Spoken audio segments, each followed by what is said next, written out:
বান্দা তার সাধ্যের সবটুকু চেষ্টার পরে নতজানু হয়ে যখন বলবে হাসবুনাল্লাহ, আল্লাহ তুমি আমার জন্য যথেষ্ট, নে'মাল ওয়াকিল, তুমি আমার শ্রেষ্ঠ অভিভাবক, তখন তার কি দরকার না দরকার এটা ডিল করে স্বয়ং আল্লাহ। আমার মায়েরা, আমার বোনেরা, আপনারা এই দোয়াগুলো পড়বেন, আপনার স্বামীকে শেখাবেন, সন্তানকে শেখাবেন, আপনার পুরো পরিবারটাকে জান্নাতের টুকরো বানিয়ে দিবে কে? একদল আছে হাই হুতাশ করে, হায় আল্লাহ রে, মোর কি হইল রে, মই কি হরমু রে, মই কমবে জামু রে, আছে না নাই? এরকম বিলাপ করতে নিষেধ করেছেন বিশ্বনবী। কি করব, কই যাব, কি হবে, হায় হায়, এরকম হাহুতাশ আছে না নাই? বিশ্বাসীরা হাহুতাশ করে না, তারা ইন্না লিল্লাহ পড়ে। কি পড়ে মনে থাকবে? আমরা পড়বো ইন্না লিল্লাহি ওয়া ইন্না ইলাইহি রাজিউন। নিশ্চয়ই আমরা আল্লাহর জন্য, আমরা আল্লাহর দিকেই ফিরে যাব। এরপর পড়বো আল্লাহুম্মা আজুরনি ফি মুসিবাতি ওয়া আখলুফ লি খায়রাম মিনহা। আল্লাহ, আমি যে বিপদে ধৈর্য ধারণ করলাম এটার সওয়াব দিও, আর যা হারালাম তার চেয়ে ভালো কিছু দিয়ে বদল করে দিও। সুবহানাল্লাহ পড়েন। বিশ্বনবীর হাদিস শুনলেন উম্মে সালামা রাদিয়াল্লাহু তাআলা আনহা। ওনার স্বামী হলো আবু সালামা। মজার ঘটনা খেয়াল করে শুনেন আমার প্রিয় কলিজার টুকরা ভাইয়েরা। কানগুলো খরগোশের কানের মতো খাড়া করে আমার দিকে তাকান। সাইয়্যিদাতুনা উম্মে সালামা রাদিয়াল্লাহু তাআলা আনহা, ওনার স্বামীর নাম আবু সালামা। শ্রেষ্ঠ দম্পতি, শ্রেষ্ঠ ফ্যামিলি। প্রথমে হিজরত করেছিলেন হাবাসায়, পরে হিজরত করেছেন মদিনায়। উহুদ যুদ্ধের পরে ওনার স্বামী আবু সালামা ইন্তেকাল করলো, শহীদ হলো। সুবহানাল্লাহ পড়েন। যখন আবু সালামা ইন্তেকাল করলো, উম্মে সালামা রাদিয়াল্লাহু তাআলা আনহা কেঁদে কেঁদে হয়রান। আর নবীর শিখানো বাণী অনুযায়ী তিনি বারবার পড়ছিলেন ইন্না লিল্লাহ। কি পড়ছিলেন? মুই কই জামু, কি হরমু, এগুলো বলে নেই। কি বলছে? ইন্না লিল্লাহ। যেহেতু বিশ্বনবী বলেছেন কেউ যদি বিপদের প্রথম ধাক্কায় পড়ে ইন্না লিল্লাহি ওয়া ইন্না ইলাইহি রাজিউন, আল্লাহুম্মা আজুরনি ফি মুসিবাতি ওয়া আখলুফ লি খায়রাম মিনহা, তাহলে এই বিপদে যে সে যা হারালো তার চেয়ে শ্রেষ্ঠ কিছু দিয়ে আল্লাহ তার বদল দিয়ে দিবে। এই হাদিস শুনে উম্মে সালামা রাদিয়াল্লাহু তাআলা আনহা ওনার প্রাণ প্রিয় স্বামী আবু সালামার ইন্তেকালের পরে চোখের পানি ছাড়ে আর পড়ে ইন্না লিল্লাহি ওয়া ইন্না ইলাইহি রাজিউন, আল্লাহুম্মা আজুরনি ফি মুসিবাতি ওয়া আখলুফ লি খায়রাম মিনহা। বারবার এই দোয়া পড়ে চোখের পানি ছাড়ে, এই দোয়া পড়ে চোখের পানি ছাড়ে, আর মনে মনে বলে আবু সালামার মতো ভালো মানুষ মদিনাতে নাই, আবু সালামার চেয়েও ভালো মানুষ মদিনাতে নাই, তার চেয়ে ভালো মানুষ কি করে আল্লাহ তাআলা আমারে দিবে, তার চেয়ে ভালো মানুষ তো আমি মদিনাতে দেখি না। চোখের পানি দিয়ে বুক ভাসায় আর নবীর হাদিসের উপর আমল করে পড়ে ইন্না লিল্লাহি ওয়া ইন্না ইলাইহি রাজিউন, ইন্না লিল্লাহি ওয়া ইন্না ইলাইহি রাজিউন। পড়তে পড়তে চোখের পানি ছাড়ে আর চিন্তা করে বিশ্বনবী বললেন এই দোয়া পড়লে যেটা হারালাম তার চেয়ে ভালো কিছু দিয়ে আল্লাহ পুরস্কার দেয়। আবু সালামের চেয়ে ভালো মানুষ মদিনার মধ্যে আর কে হতে পারে? কি আজীব তামাশা, কি অবাক করা ঘটনা। কিছুদিন পরে দেখা গেল সাইয়্যিদুল মুরসালিন রাহমাতাল লিল আলামিন স্বয়ং বিশ্ব নবী উম্মে সালামাকে বিয়ের প্রস্তাব পাঠিয়েছে। স্বয়ং বিশ্ব নবী উম্মে সালামা রাদিয়াল্লাহু তাআলা আনহাকে বিয়ের প্রস্তাব পাঠিয়েছেন। উনি রাজি হয়ে গেলেন, বিয়ে হয়ে গেল, উনি হয়ে গেলেন উম্মুল মুমিনিন, আমাদের মা, পুরো মুসলিম উম্মার মা। চিৎকার করে বলেন আল্লাহু আকবার। তাহলে আমার প্রাণ প্রিয় ভাইয়েরা, বিপদে পড়লে আমরা পড়বো ইন্না লিল্লাহি ওয়া ইন্না ইলাইহি রাজিউন, আল্লাহুম্মা আজুরনি ফি মুসিবাতি ওয়া আখলুফ লি খায়রাম মিনহা। পড়বেন? পড়বেন না? যারা যারা বিপদ আসলে এই দোয়াটা পড়বেন এখন থেকে আওয়াজ করে ইনশাআল্লাহ বলেন। যা হারাইছেন তার চেয়ে শ্রেষ্ঠ জিনিস দিয়ে বদলা দিবে কে? বিশ্বাস হয়? একটু সন্দেহ লাগে মনে হয়, একটু সন্দেহ আছে? যাদের বিশ্বাস হবে তাদের কি আল্লাহ উত্তম বদলা দিবে, ঠিক কিনা বলেন?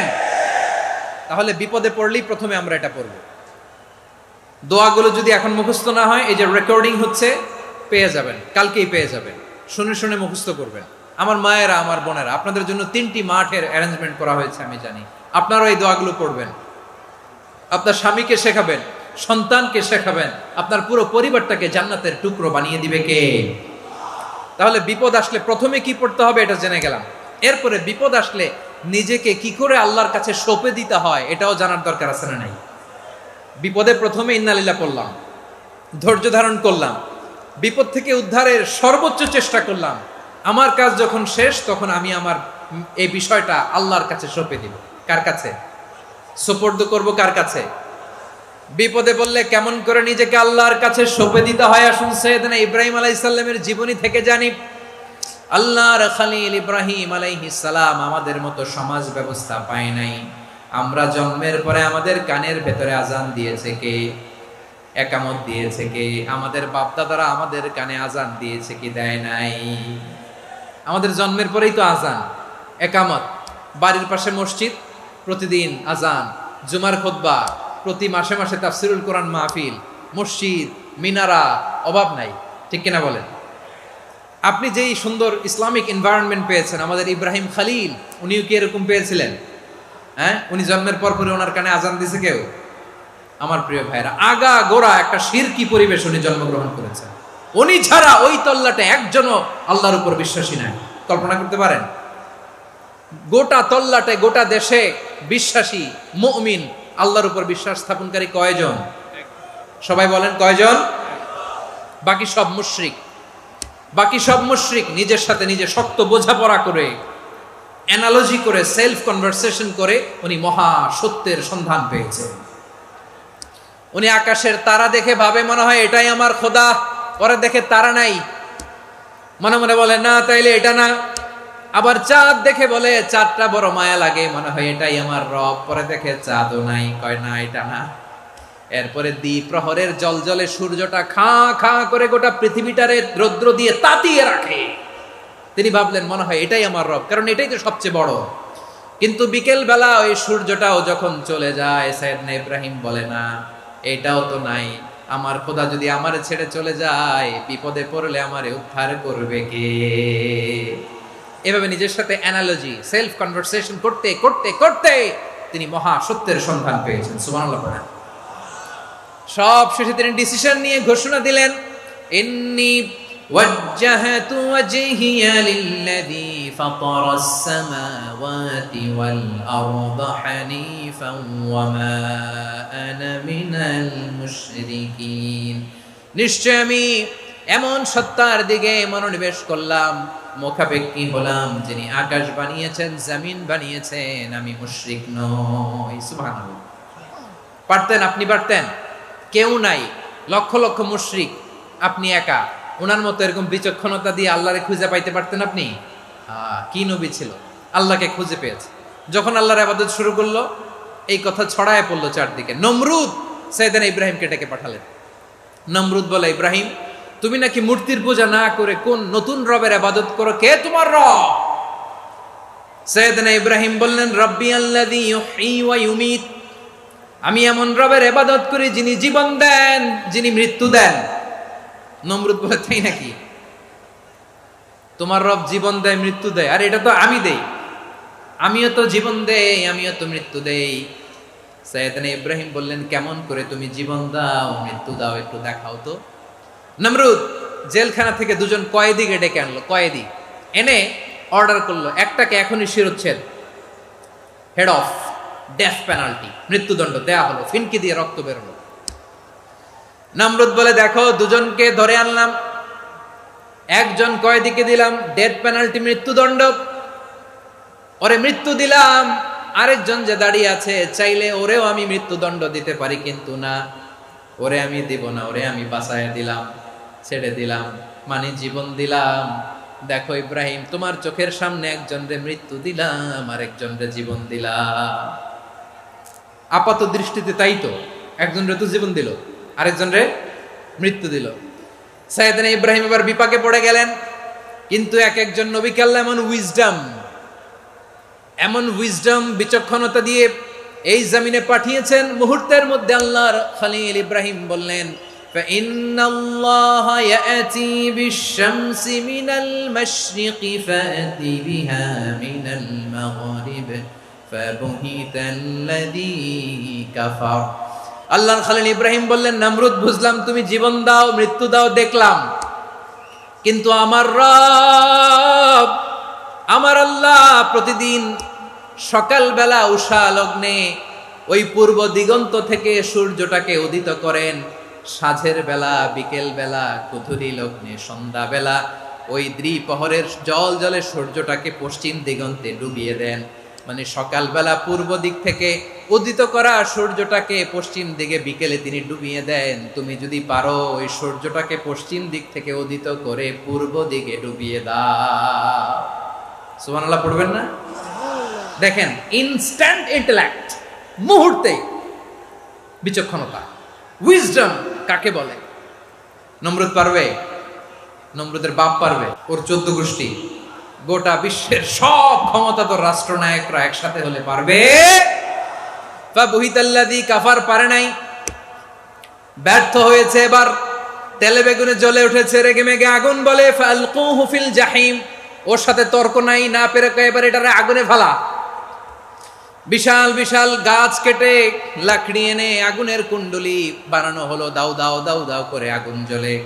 আল্লাহর খলিল ইব্রাহিমকে আগুনে নিক্ষেপ করা হবে। আল্লাহর খলিল সাইয়েদনা ইব্রাহিমের হাতের মধ্যে রশি দিয়ে টাইট করে বাঁধা হলো, পায়ের মধ্যেও টাইট করে রশি দিয়ে বাঁধা হলো। আল্লাহর খলিল ইব্রাহিমকে আগুনের কুণ্ডলির মধ্যে ফেলা হবে। ও মিয়া, আপনি যে বিপদের কারণে ভয় পান, হতাশ হন, এটা কোনো বিপদ ওনার বিপদের সামনে? পটুয়াখালী আওয়াজ করে বলুন, সাইয়েদনা খলিল ইব্রাহিমের বিপদের সামনে আমাদের বিপদগুলো কোনো বিপদ? এটা কোনো বিপদই না, এটা কোনো বিপদই না। হাত পা বেঁধে টাইট করে নিক্ষেপ করা হবে, সিম্পলি ফেলা যাবে না, কারণ দাও দাও করে দ্য ব্লেজিং ফায়ার, এমন আগুনের কুণ্ডলি, কাছে যাওয়া যায় না, আগুনের উত্তাপে নিক্ষেপ করা হবে। হাতে রশি বেঁধে, পায়ে রশি বেঁধে আল্লাহর খলিল ইব্রাহিম আলাইহিস সালামকে আগুনের মধ্যে নিক্ষেপ করা হবে। আহা, এটার বলে অগ্নি পরীক্ষা। উনি অগ্নি পরীক্ষার সম্মুখীন হয়েছিলেন, এজন্য কঠিন পরীক্ষাকে আমরা অগ্নি পরীক্ষার সাথে তুলনা করি, ঠিক কিনা? সাইয়েদনা জিবরাইল এসে বললেন, ও আল্লাহর খলিল, ওরা তো আপনার হাতও বেঁধে ফেললো, পাও বেঁধে ফেললো, নড়াচড়ার সুযোগ নাই, বলেন আমি জিবরিল ফেরেশতা আপনার জন্য কি করতে পারি? আল্লাহর খলিল ইব্রাহিম বলেন, ও জিবরাইল, তোমার কাছে আমার কোনো চাওয়া পাওয়া নাই। সুবহানাল্লাহ বলেন। তোমার কাছে বলার কিছু নাই, তোমার সাহায্যের আমার দরকার নাই। সাইয়েদনা ইব্রাহিম আলাইহিস সালামকে হাতে পায়ে রশি বেঁধে, হাত পা বাঁধা অবস্থায় জ্বলন্ত অগ্নিকুণ্ডে যখন নমরুদের দলবল নিক্ষেপ করবে, আল্লাহর খলিল কিভাবে নিজেকে আল্লাহর কাছে সঁপে দিয়েছেন, পটুয়াখালীর ভাইরা খেয়াল করে শুনুন। হাত পা বেঁধে আল্লাহর খলিলকে যখন নিক্ষেপ করা হবে, তিনি মুখ ফুটে বলে ফেললেন, হাসবুনাল্লাহু ওয়া নি'মাল ওয়াকিল। হাসবুনাল্লাহু ওয়া নি'মাল ওয়াকিল, আমার জন্য আল্লাহই যথেষ্ট, আমার জন্য আল্লাহই যথেষ্ট। তিনি আমার সবচেয়ে বড় গার্ডিয়ান, তিনি আমার সবচেয়ে বড় অভিভাবক। জিব্রাইলের সাহায্যের অফারকে ফিরিয়ে দিলেন, দুনিয়ার বুকে কারো কাছে কিছু বলেন নাই, মুখ ফুটে বলেছেন হাসবুনাল্লাহ। ও আমার পটুয়াখালীর প্রাণের ভাইয়েরা, খেয়াল রাখবেন, কোনো বান্দা তার হাতে থাকা সব চেষ্টাটুকুন করার পরে মুখ ফসকে মুখ দিয়ে যখন বলে ফেলে হাসবুনাল্লাহ, বান্দা যখন হাসবুনাল্লাহ বলে ফেলে, ওই ব্যাপারটা ডিল করার দায়িত্ব স্বয়ং আল্লাহ আরশের উপর থেকে নিয়ে নেয়। আপনি যখন বলে ফেলবেন হাসবুনাল্লাহ, এটা ডিলিং করবে কে তখন? চিল্লায় বলেন না, তিনি কে? বান্দা তার সাধ্যের সবটুকু চেষ্টার পরে নতজানু হয়ে যখন বলবে হাসবুনাল্লাহ, আল্লাহ তুমি আমার জন্য যথেষ্ট, নি'মাল ওয়াকিল, তুমি আমার শ্রেষ্ঠ অভিভাবক, তখন তার কি দরকার না দরকার এটা ডিল করে স্বয়ং আল্লাহ। নিক্ষেপ করা হলো সাইয়েদনা ইব্রাহিমকে অগ্নিকুণ্ডলিতে। হাজার হাজার মানুষের দৃশ্য দেখার জন্য জড়ো হয়েছে এরকম বিশাল ময়দানে। কিন্তু কি অবাক করা ঘটনা, সবাই ভয় পাচ্ছিল, না জানে কি হয়ে যায়। আল্লাহর খলিলকে যখন আগুনের কুণ্ডলিতে নিক্ষেপ করা হয়, আল্লাহর খলিল ইব্রাহিম আগুনের কুণ্ডলীর মধ্যে বসে বসে মানুষগুলোর দিকে তাকিয়ে হাসতে শুরু করে দেয়। কারণ আকাশ থেকে রব্বুল আলামিন স্পেশাল ভার্ডিক্ট নাজিল করেছেন, স্পেশাল হুকুম জারি করেছেন, কুলনা ইয়া নারু কুনি বারদান ওয়া সালামান আলা ইব্রাহিম। ও আগুন, খবরদার, সৃষ্টির শুরু থেকে তোকে একটা ধর্ম আমি বাতলে দিয়েছিলাম, তোর ধর্ম আগুনের ধর্ম হলো যা পাবে জ্বালিয়ে ছারখার করবে। আল্লাহ বলল, আগুন তোর ধর্ম দিয়েছিলাম তুই সব জ্বালিয়ে পুড়িয়ে ছারখার করে দিবি, কিন্তু ক্ষণিকের জন্য আমি তোর জ্বালিয়ে দেওয়ার ক্ষমতাটাকে কেড়ে নিলাম, জ্বালিয়ে ভস্ম করে দেওয়ার ক্ষমতা আমি কেড়ে নিলাম। কুনি বারদান, ঠান্ডা হয়ে যা। কিন্তু এত বেশি ঠান্ডা হবি না আবার আমার ইব্রাহিমের জন্য সর্দি লেগে না যায়। সুবহানাল্লাহ, এত আস্তে বললে হবে? কুনি বারদান, বার্দ মানে বরফ, ঠান্ডা।